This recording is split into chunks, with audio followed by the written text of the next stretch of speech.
Quando a gente tenta descobrir quem é o dono de um mega resort de luxo lá no Paraná, a primeira coisa que vem à cabeça é, sei lá, um grande magnata. Ou uma rede internacional gigantesca, né? Aham, é o que todo mundo espera. Exato. Mas olha, nos bastidores do poder do Brasil de hoje, a gente raramente dá de cara com uma maleta de dinheiro vivo. As grandes investigações esbarram mesmo em planilhas e fundos de investimento com nomes tipo super inofensivos.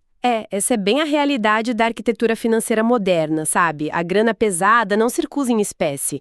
Ela flui por meio dessas estruturas jurídicas complexas. E é exatamente esse o cenário de uma notícia muito forte que saiu hoje, dia 25 de março de 2026. Sobre as movimentações da CPI do crime organizado lá no Senado. Isso. Vamos puxar esse fio porque a teia de hoje conecta documentos financeiros, fatias de um resort badalado e o alto escalão da República. Eu confesso que fico impressionado com o nível de detalhe. E o ponto de partida é o senador Alessandro Vieira, que é o relator da CPI. Ele reapresentou o pedido para quebrar o sigilo de um fundo chamado Arlim. Isso, o Fundo Arlim. Segundo as investigações, esse fundo foi usado por um cara chamado Fabiano Zettel. Que é cunhado do banqueiro Daniel Vorcaro, certo? Exatamente. E ele usou esse fundo para comprar partes do resort Taiaiá, no Paraná. Tá, mas peraí, me tira uma dúvida. Para quem tá ouvindo a gente, como é que esse fundo funciona na prática? Porque não é só uma conta corrente gigante no banco, né? Não, de jeito nenhum. É uma entidade jurídica própria. Então, o nome que vai lá na capa do contrato de compra do resort é o do fundo, não da pessoa física. Ah, entendi. Aquelas bonecas russas, as matrioscas. Perfeito, a analogia é bem por aí. Tipo, você tira a primeira boneca de madeira e descobre que tem outra menorzinha dentro.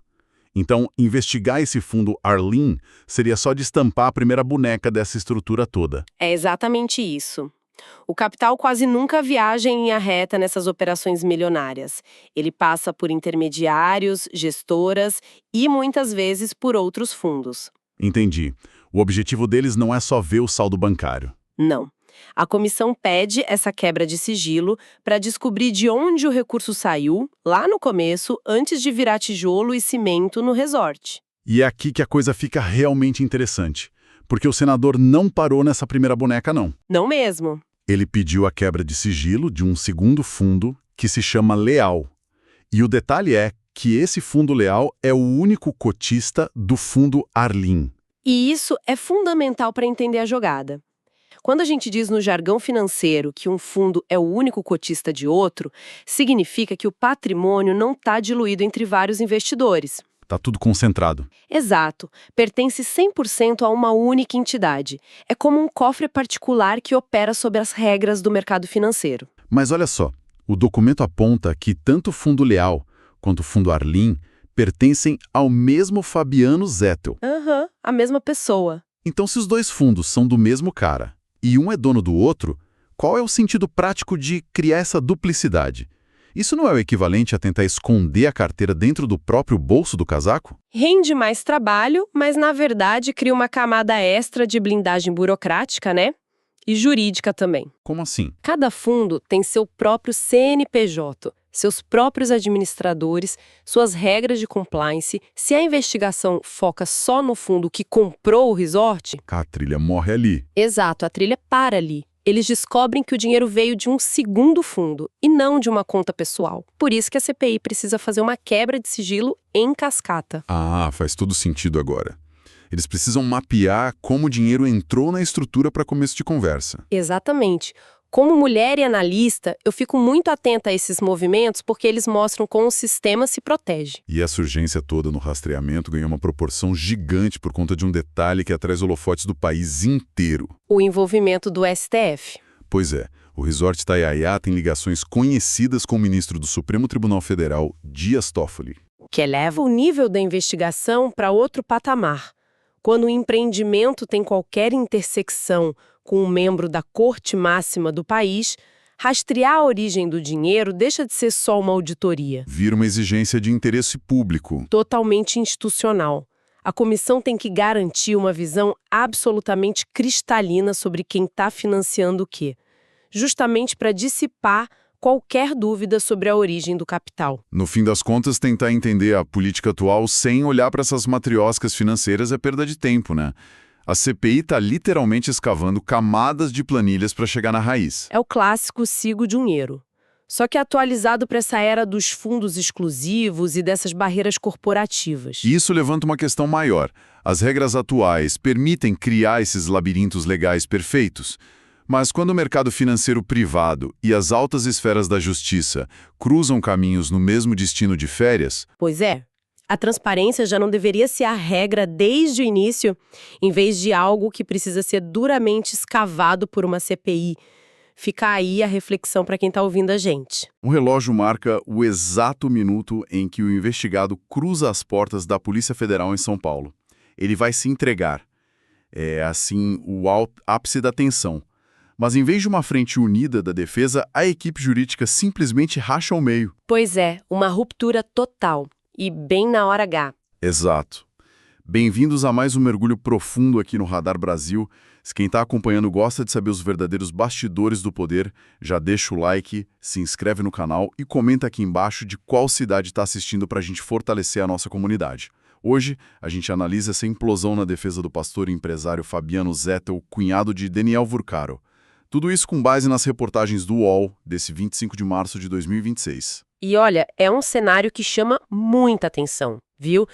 Porque uma rendição não acontece do nada. É algo, sabe, altamente coreografado. Tudo milimetricamente calculado. Exatamente. Aí, quando os criminalistas, no caso Maurício Campos Júnior e o Juliano Brasileiro, soltam uma nota à imprensa abandonando o caso, no segundo em que o cliente é custodiado, fica muito claro que deu um curto-circuito grave nos bastidores. Mas espera aí.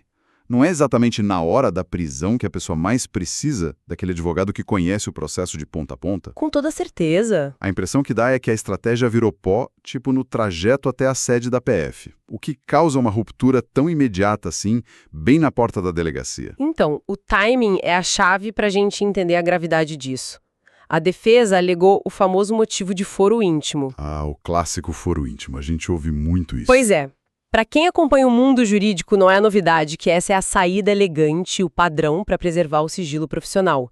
Mas a questão não é o termo em si. É tipo o momento exato em que ele foi usado. Entendi. E isso significa o que na prática?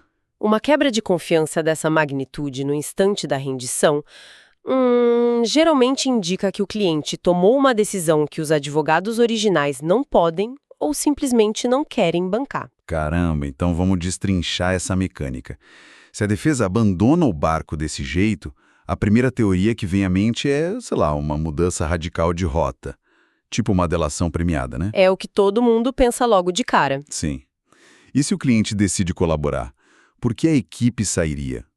Não faria mais sentido eles mesmos negociarem os termos para garantir um acordo melhor? Nem sempre.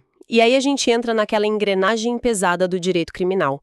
Depende muito da carteira de clientes desses advogados. Ah, claro. Um conflito de interesses. Exatamente, um conflito colossal. Se o escritório defende outras figuras políticas ou empresariais que, podem acabar implicadas por esse novo delator, a ética profissional exige a saída imediata. Nossa, faz muito sentido. O advogado não pode cruzar informações de um cliente para fechar o acordo de outro. Vira uma bomba relógio interna. Perfeito, é bem por aí. E tem um detalhe importante na história. Qual? A defesa não ficou vaga. Ela foi imediatamente centralizada nas mãos de outro criminalista, o Celso Vilardi. É verdade. E isso me soa como algo muito maior do que uma simples troca de guarda. É quase uma troca de manual de instruções, sabe? É uma leitura bem precisa do cenário. Quando o caso sai de uma equipe dividida e passa para o comando exclusivo de um único advogado, e bem no momento em que o investigado perde a liberdade, o sinal vermelho acende para todos os outros envolvidos. Fica todo mundo em alerta máximo. Total. A entrada solitária do Vilardi sugere uma linha de defesa muito mais verticalizada. O cliente agora está isolado na custódia. Sem aquele ruído de uma equipe divergindo sobre os próximos passos, né? Isso. A estratégia vai ser moldada do zero de forma muito mais direta. E é por isso que essa reestruturação importa tanto para quem acompanha o xadrez do poder e da justiça no Brasil. A gente não está olhando só para a situação isolada do Fabiano Zettel. De jeito nenhum, o buraco é bem mais embaixo. Pois é, porque se um personagem central muda a rota jurídica dele tão drasticamente depois de se render, isso pode gerar um verdadeiro efeito dominó. Um efeito cascata que, olha, atinge muita gente. O Ministério Público e a Polícia Federal leem esses sinais muito bem. Com certeza. Outros investigados, tipo o próprio núcleo do Daniel Vorcaro, precisam recalcular as defesas correndo, porque a bússola do caso inteiro acabou de mudar. Sim, a justiça brasileira trabalha muito na base da antecipação. Uma rachadura exposta na defesa demonstra que as pressões da investigação estão surtindo efeito internamente. Em resumo, o que parecia ser só o desfecho físico de uma rendição transformou-se assim instantaneamente no início de uma nova fase jurídica. O famoso mistério do foro íntimo marcou um ponto de não retorno. Exato. E o que garante que os próximos desdobramentos políticos e jurídicos vão ser muito diferentes de tudo que a gente acompanhou até aquela porta da Polícia Federal se fechar. É um jogo totalmente novo. E quando uma equipe de elite se dissolve no minuto exato em que a liberdade do cliente termina, fica a grande provocação para quem está assistindo. A grande dúvida, né? Sim, essa ruptura súbita foi causada pelo peso do que o cliente fez no passado ou por um conflito irreconciliável sobre os nomes que ele pretende revelar às autoridades no futuro. Fica a reflexão. Pessoal, não esquece de deixar opinião nos comentários sobre quem vocês acham que vai cair nessa, isso gera muito debate bom. E claro, deixa o like e se inscreve aqui no Radar Brasil para apoiar o canal. Até o próximo mergulho nos bastidores do poder.